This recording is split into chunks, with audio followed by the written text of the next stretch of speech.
تین کیٹیگریز اللہ تعالیٰ نے جنت میں دکھائی ہیں۔ ان الابرار یشربون من کاس کان مزاجھا کافورا، نیک لوگ خود ڈال کے پئیں گے، خود اٹھا کے کھائیں گے۔ یہ ہے بوفے سسٹم، بوفے لگا ہوتا ہے نا، آپے پاؤ تے آپے کھاؤ تے آپے پیو، تو یہ ایک بوفے سسٹم والی جنت ہے کہ جنتی ڈالتے ہیں پیتے ہیں۔ ایک اس سے اوپر وی آئی پی جنت ہے، یسقون فیہا کاسا کان مزاجھا زنجبیلا، کہ وہاں وہ بوفے سسٹم نہیں ہے، وہاں سرونٹ سسٹم ہے، نوکر۔ یہاں تو آپ کے پاس نوکر ہوتے ہی نہیں نا، تو بڑے سے بڑا مالدار بھی بیچارہ آپ پہ ہی موٹر صاف کر رہا ہوندا ہے، آپ پہ ہی میٹ صاف کر رہا ہوندا ہے، آپ پہ ہی پیٹرول پا رہا ہوندا ہے۔ تو کئی سال پرانی بات ہے، ایک نوجوان نے مجھے اپنی گاڑی میں بٹھایا، یہیں تمہارے انگلینڈ، مجھ سے کہنے لگا مولانا یہ 2.5 لاکھ پاؤنڈ کی گاڑی ہے۔ میں نے کہا اس کے میٹ کون دھوتا ہے؟ کہا ہم خود ہی دھوتے ہیں۔ میں کہا ساڑی سزوکی تہاڈے کول چنگی ہے، ساڈا ڈرائیور دھوندا ہے سارے۔ تو یسقون فیہا کاسا کان مزاجھا زنجبیلا، ایک وی آئی پی جنت ہے جہاں پلانے کے لیے نوکر ہوں گے، جہاں پلانے کے لیے فرشتے ہوں گے، جہاں پلانے کے لیے جنت کی لڑکی ہوں گی۔ میرے نبی کا فرمان ہے جنت کی لڑکی 7 سمندر میں تھوک ڈالے۔ میرے کتنے سمندری سفر ہوئے، ہر سفر میں میں یہ حدیث یاد کرتا ہوں تو پاگل ہو جاتا ہوں۔ سمندر 100 سمندر میں جنت کی لڑکی تھوک ڈال دے تو میرے نبی کا فرمان ہے سارے سمندر کا پانی شہد سے زیادہ میٹھا ہو جائے گا۔ لکان ماؤہ احلی من العسل۔ وہ کیا چیز ہے؟ سورج کو انگلی کے فنگر ٹپ دکھا دے تو سورج اللہ کی قسم نظر نہیں آئے گا، جیسے سورج کے سامنے ستارے غائب ہو جاتے ہیں، چہرہ نہیں، صرف فنگر ٹپ کے سامنے سورج غائب ہو جائے گا تو اس کا چہرہ کیسا ہوگا، اس کا ہاتھ کیسا ہوگا؟ بِأَيِّ بَنَانٍ تُعَاطِيهِ۔ میرے نبی کا فرمان، کن ہاتھوں سے تمہیں پیش کرے گی جام کہ اس کی انگلی کا ایک فنگر ٹپ سورج کو دکھا دو، سورج نظر نہ آئے، وہ پیش کرے گی۔ اور اس کے جسم پہ 100 جوڑے ہوتے ہیں، ایک جوڑا نہیں ہوتا، 100، اور ہر جوڑا دوسرے جوڑے میں نظر آتا ہے، اور اس کے جوڑوں کے اس کا جو فراق ہوتا ہے، اس کا جو لہنگا ہوتا ہے، وہ 3 میل کے دائرے میں گھوم رہا ہوتا ہے، 3 میل کے دائرے میں۔ اور یہ اس لیے ہے کہ جنت کے لباس کا وزن کوئی نہیں، اس کا وزن ہے، یہ ویسٹ کوٹ کا وزن ہے، اب تھوڑا وزنی لگ رہی کہ گرمی محسوس ہو رہی۔ جنت کا جو لباس ہے اس کا دھاگا نور سے بنا ہے، نور کا وزن نہیں ہوتا، تو 100 پہنے یا 1000 پہنے، 100 جوڑے اللہ بندوں کو بھی پہنائے گا، جنت کی لڑکیوں کو پہنائے گا، 100 جوڑے میں اس کا جسم چاندی کی طرح چمکتا نظر آئے گا، وہ اس کی طرف بڑھے گی، ایک قدم جب اٹھائے گی 1 لاکھ ناز و انداز اپنے خامد کو دکھائے گی۔ یہ وی آئی پی لوگوں کی جنت ہے، ایک وی آئی پی، چاہے لکھاں وی لا دیو، لکھاں کروڑوں وی آئی پی۔ وہ ایک سب سے بڑی جنت ہے جس میں سارے غریب لوگ ہوں گے، مالدار بھی ہوں گے پر تھوڑے، غریب زیادہ ہوں گے، ریڑھی والے، تانگے والے، رکشے والے، ٹھیلے والے، وہ سب سے وی آئی پی جنت میں ہوں گے کہ وہاں جو پلانے والا ہوگا، نہ حور، نہ خادم، نہ فرشتے، نہ بیگم، نہ بیوی، نہ نوکر، وہاں پلانے والا اللہ خود ہوگا۔ وَسَقَاهُمْ رَبُّهُمْ شَرَابًا طَهُورًا، وہاں پلانے والا خود میرا رب ہوگا، میرا اللہ ہوگا، میرا اللہ ہوگا۔ اور جنت کا ایک چشمہ، اس کا نام ہے تسنیم، ایک دریا تسنیم۔ باقی سارے دریا چشمے زمین پر چلتے ہیں، جو تسنیم ہے وہ زمین پر نہیں ہے، وہ ہوا میں چلتا ہے۔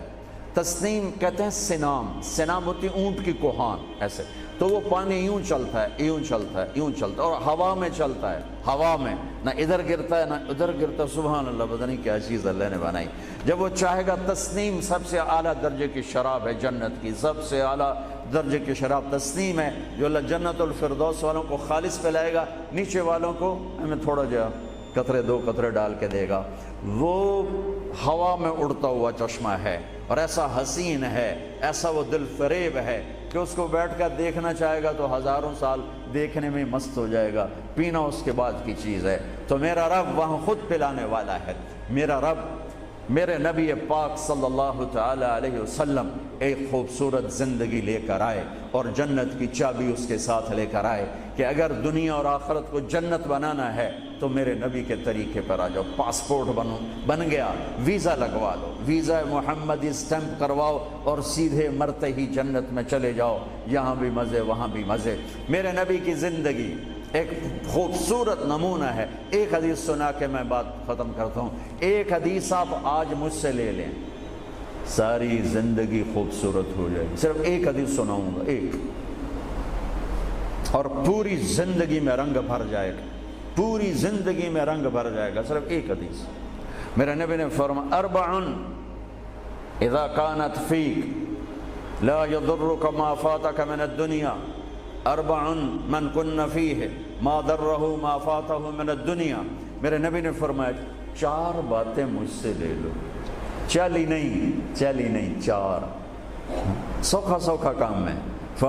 فرمایا میرے نبی نے صرف 4 گلاں میرے کو لے لو تو موجاں کرو ویملے وچ بھی تے جنت وچ. صرف 400 نہیں، 4000 نہیں، 50 نہیں، 100 نہیں، 10 نہیں، 4. کہا میری امت 4 باتیں مجھ سے لے لو، موج کرو، جہاں مرضی رہو موج کرو، موج ہی موج. کہا یا رسول اللہ، ارشاد فرمائیں. آپ نے فرمایا صدق حدیث، ہمیشہ سچ بولنا، جھوٹ نہ بولنا.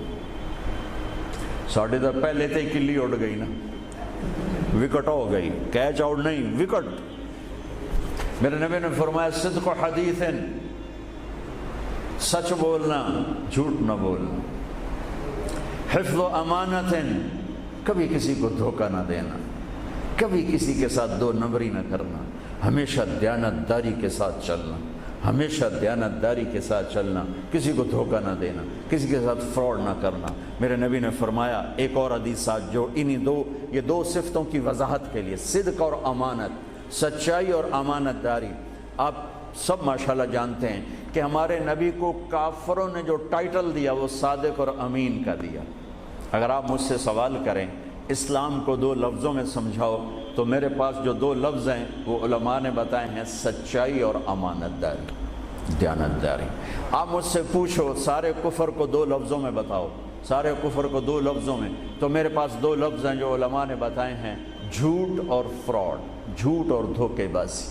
جھوٹ اور دھوکے بازی ساری دنیا کا کفر اس میں جمع ہے، اور سچائی اور امانت داری ساری دنیا کا اسلام اس میں جمع ہے. میرے نبی نے فرمایا میرا امتی ہر گناہ کر سکتا ہے، 2 کبھی نہیں کرے گا، 2 کبھی نہیں کرے گا. ایک جھوٹ کبھی نہیں بولے گا، ایک دھوکہ کبھی نہیں دے گا. لیکن میں درد سے کہتا ہوں مسلمان نام ہی جھوٹے کا پڑ کے، اور فراڈیائی مسلمان ہے، اور جھوٹائی مسلمان ہے.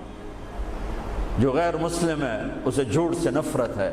ہم کلمہ پڑھنے والے رج کے ٹکا کے جھوٹ بولتے ہیں، ٹکا کے دھوکہ دیتے ہیں. جب موت ہے ہی نہیں، جب موت کے بعد کوئی پوچھنے والا نہیں ہے، تو میرے نبی نے فرمایا 4 باتیں بتا کے جا رہا ہوں. آپ نے فرمایا میں وہی 4 باتیں اپنے نبی کی بتا کے جا رہا ہوں. سچائی، امانت داری، جھوٹ نہیں بولنا، دھوکہ نہیں دینا. تیسری بات حسن و خلیقت، اپنے اخلاق اچھے رکھو، اپنے اخلاق اچھے رکھو.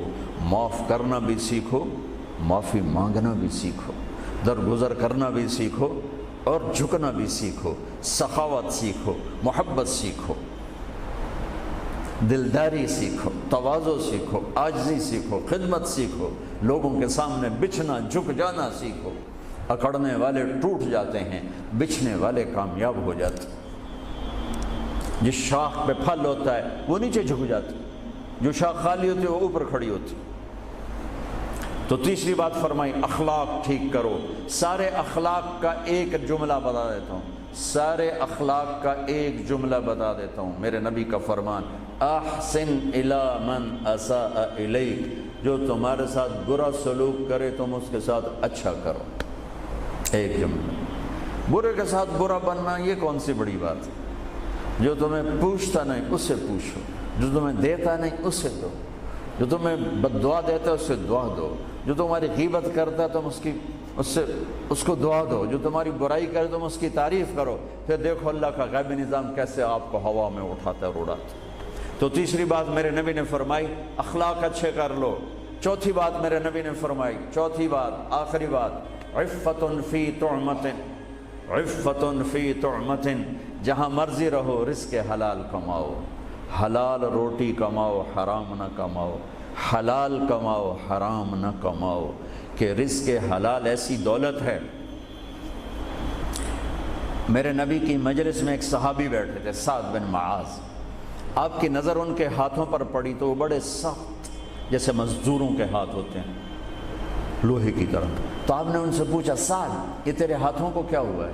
کہ یا رسول اللہ میں بچوں کے لیے روٹی کماتا ہوں اور اس کے لیے دہاڑی کرتا ہوں، مزدوری کرتا ہوں، تو اس سے میرے ہاتھ سخت ہو گئے ہیں، تو آپ مجھے دیکھو۔ آپ نے ان کا ہاتھ پکڑا اور ایسے بوسہ لیا سب کے سامنے اور فرمایا بچوں کو حلال کھلاتے ہوئے، حلال حلال، شراب بیچ کے نہیں، جوا چلا کے نہیں، بچوں کو حلال کھلاتے ہوئے جو ہاتھ ایسے ہو جاتا ہے اس پر دوزخ کی آگ حرام ہو جاتی ہے۔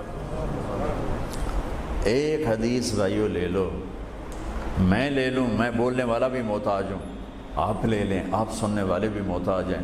اللہ کی قسم دنیا بھی ہماری بن جائے گی، آخرت بھی بن جائے گی۔ تبلیغ کا کام ان خوبصورت صفات کو سیکھنے کی محنت ہے۔ آپ سب سے گزارش کرتا ہوں کہ اور زیادہ نہیں تو مہینے میں 3 دن ضرور آپ جایا کریں تبلیغ کے ساتھ، انشاءاللہ اس سے آپ کو بہت فائدہ ہوگا، بہت خوبصورت زندگی نصیب ہوگی۔ اور آخری بات یہ کہتا ہوں، اگر آپ کسی سے لڑے ہوئے ہیں تو اٹھ کے صلح کر لیجیے۔ اچھے 4 باتوں میں ایک بات ہے اچھے اخلاق، اور اچھے اخلاق والا کسی سے لڑ کے بیٹھ نہیں جاتا، اس سے راضی ہو جاتا ہے، اس کو راضی کر لیتا ہے۔ اگر آپ جہاں انسان رہتے ہیں وہاں جھگڑے بھی ہوتے ہیں، کسی سے آپ ناراض ہیں تو معافی مانگ لینا، معاف کر دینا، تو اللہ آپ کے پچھلے سارے گناہ معاف کر دے۔ اور میاں بیوی آپس میں لڑے ہوئے ہوں اور وہ آپس میں صلح کر لیں تو یہ صلح اللہ کو اتنی پسند ہے کہ اللہ دونوں میاں بیوی کے پچھلی زندگی کے سارے گناہ معاف کر دیتے۔ تو بھائیو محبت سے رہو، پیار سے رہو، اپنے نبی کی زندگی کو سیکھتے سیکھتے چلو، انشاءاللہ دنیا بھی ہماری ہے، آخرت بھی ہماری ہے۔ السلام علیکم۔